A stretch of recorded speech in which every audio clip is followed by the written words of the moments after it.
Women Global Economic Forum, organized by Women in Management, was held recently in Colombo. Every time women were called to speak about gender, never speak about politics, economic, trade, investment. I wanted to change that because we are not only good at women, we are good at many things. This country runs by us. Sri Lanka has some good leaders potential. It's up to us to make sure that they navigate the next few years so that they don't get pushed out of the funnel due to pressures and politics and biases. Borderless economy is becoming the phenomenon for the next generation, doing business without the worries of defined borders, but skill is going to play a very vital role, and the skill enhancement needs to have a wantingness to share the skills that we have with the community, society, with the values. The future leadership lies in tearing down walls and building bridges between economies, people and nations.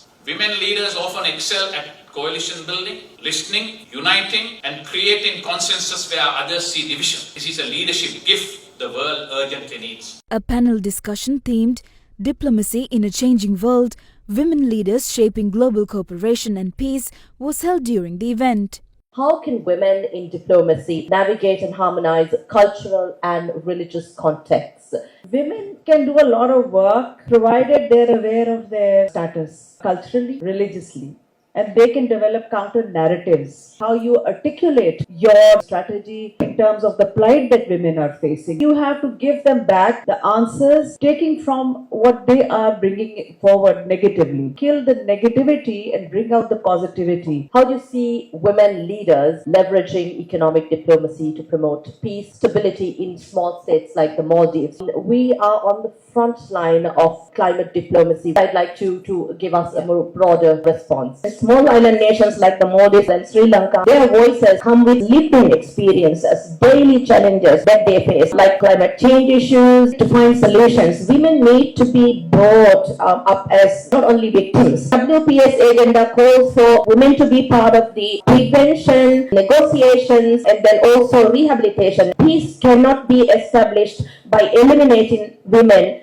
from the beginning to the end of peace process. As we speak about gender equality and social imperatives, it becomes a CSR. So how do we really look at this beyond that to make it more logical for our economies? 87% of the world's land is still in the name of men. And that is the biggest differentiator. When property, when houses, when assets are going to be in the name of women, that is when people will listen to us. Women are not there in the financial market. India has a different story to tell. Women are driving the space program. Women are driving the financial market. We are so good, whatever we are given, start claiming more space. How can we rethink punishment and redirect those resources towards peace building and inclusive growth?